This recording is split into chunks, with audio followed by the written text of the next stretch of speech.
First and foremost, all praises, glory, honor goes to Yahweh Ba'Shem Yahushai, Ba'Shem Rakakodas, double honors to the elder apostles, that great millstone that taught us his truth, citation or Yakim. Pushing this word day in and day out, doing this quick lesson, man, on this Jake from, more than likely it's a Jake, man, from Miami, right? He was detained at a Cancun International Airport after customs finds wads of unclaimed cash, and it says Cancun. This is from MayaNews.com. An American traveler has been detained inside the Cancun airport for traveling with unclaimed money on Thursdays. The SSPC said an American passenger who had arrived from Miami was arrested after customs located over 32,000 in U.S. cash, man.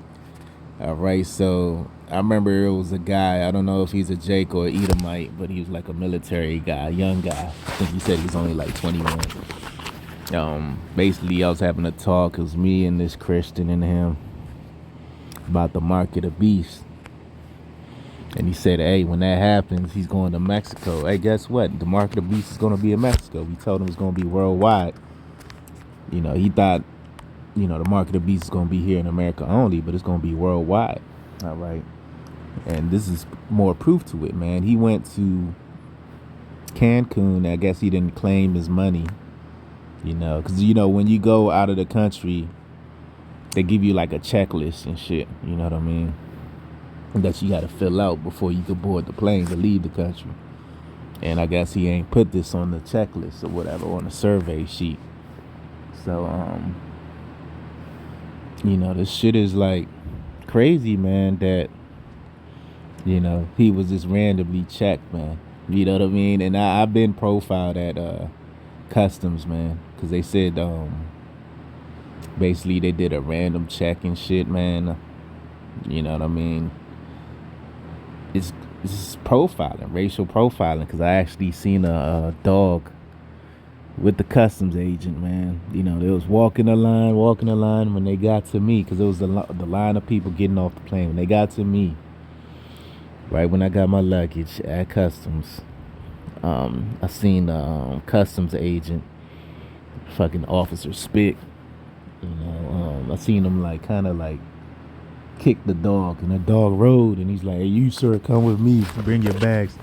And they searched through all my bags, talking about they smell weed. But mind you, at this time, this is when I was first coming in the truth. So, you know, when we first come into the truth, we hear our apostles and elders and even brothers out there of Great Millstone talking about, hey, brothers ain't supposed to be smoking weed, especially back then. We was pushing it heavy back then. Or the apostles and the elders and brothers was pushing it heavy. I was saying we, but I wasn't a part of the ministry yet, but I was still learning. And yeah, it was being pushed heavy back then. Hey, brothers ain't supposed to be smoking weed. So by that time, I probably ain't hit a joint in like maybe a year and a half or 2 years or whatever, right? So I knew not to smoke weed. So when like I said, when customs was checking my bags, they was checking my belongings, talking about, yeah, they smell weed, man. Get the fuck out of here, man. You know, I might have put a curse on that demon. All right. Yeah, so it says Cancun customs agents made the search after noticing several wads of $100 bills inside a fanny pack. All right, so okay, so it wasn't a random check. The nigga was just dumb. He should have just put all the fucking money in a damn carry-on bag, man.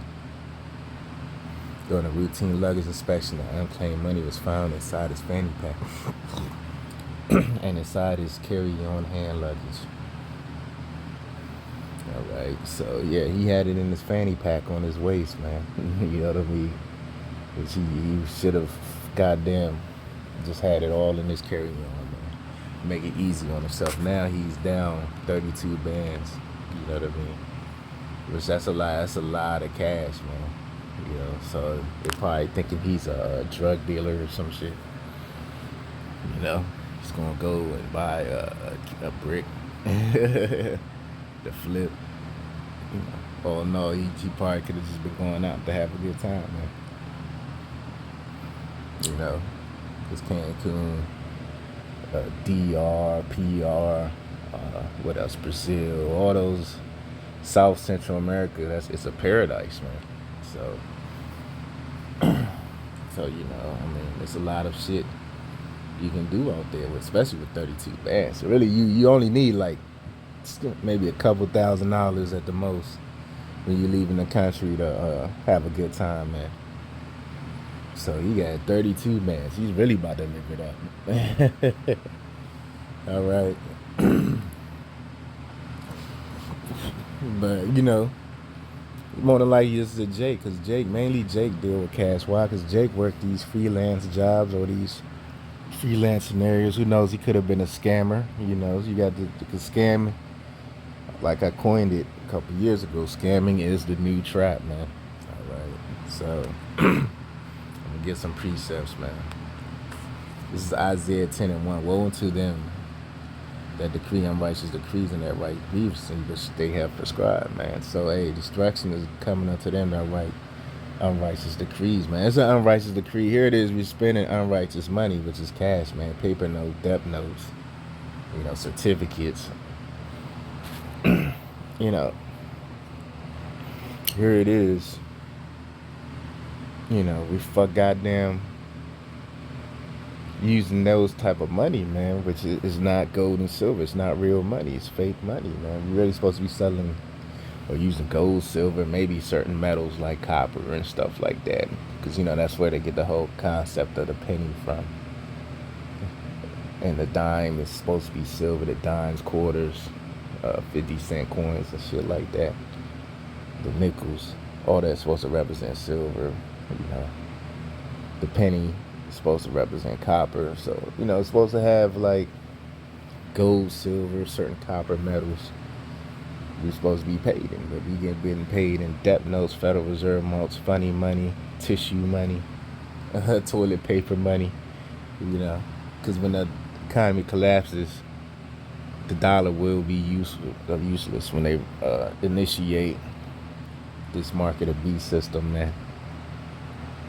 It will be useless. They showed you that in The Last of Us, in that scene when they're in the arcade and they had all that money on the ground. And the main character, she said, "Oh yeah, we can't use that shit. That shit is worthless." All right. So that's the time we coming into, man. This is Proverbs 11:1. A false balance is abomination to the Lord, but a just weight is his delight. So, hey, this funny money, this paper money is a false balance, man. It's something that Yahweh Shem Yoshai hates, which Yahweh Shem Yoshai is about to do away with it real soon. Esau thinking he's doing away with it, but it's the powers that be that control him, or the power that be, Yahweh Shai. He's gonna put the spirit in this devil to do away with this Federal Reserve now real soon, because cash is pretty much useless at this point. You know what I mean? The only people that's using cash is like old people, old ass boomers born in the 60s, 40s, 50s, and 60s and shit. Those are the only people using cash right now.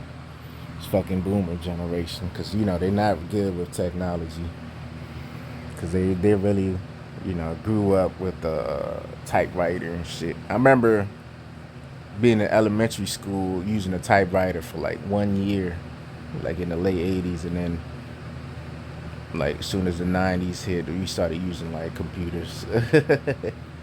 Because the late 80s, I was like in my early school years, like first, second grade or whatever. Like, it wasn't that long we were using typewriters, man. But the boomers, they like the typewriter generation, so of course they're gonna be using cash, man. They barely know how to send emails, man, for the most part, unless they work in some type of corporate job where they had to learn that shit quick, But especially the blue collar boomers, they do not deal with technology well. That's a fact. But this money's a false balance, man. It's backed by nothing. The original dollar purpose was okay. You got a $10 bill, that's gonna represent $10 worth of gold or whatever. You know what I mean? That was the original purpose with the dollar. But then I think back in the '60s, somewhere back in the days, I don't remember. I got to refresh on the history. They, it was backed by nothing, man. Just money created in thin air, man. So it's a false balance, man.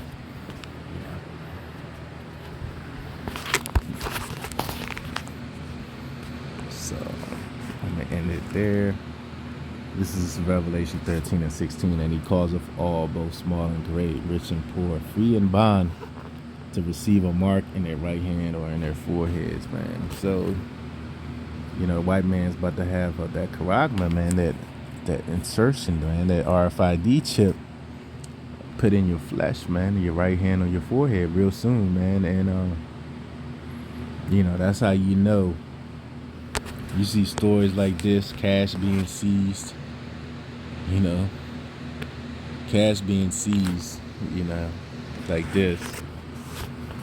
It's all to push that chip agenda, man. Because I'm going to tell you this, man. Like, we're in, 2023. Okay, so let's say 30 years ago, 93. If something like this were to happen in 93, they'll probably just flag the man. They wouldn't arrest him. They'll just flag him at the worst. Like, okay, we just got to watch this guy. He's a high roller. Because, 30 years ago, 32 bands is like probably would be like worth 100 bands. You know what I mean? Some shit like that. Cause you gotta think, man, back in 93, inflation ain't fully hit. If you was making 30 bands a year, that's like making 60, 70 today. You know what I mean? Cause 30 bands is like what, a $15 an hour job or some shit. 16, 17, something like that, right? So, back then, if you tell like a woman or something, yeah, I make 15 an hour or 32 a year, they're like, oh shit, you making good money. You making decent money. But now with inflation, 30 bands is like what, man? It's horrible. But I'm gonna end it there till next time, Shalom.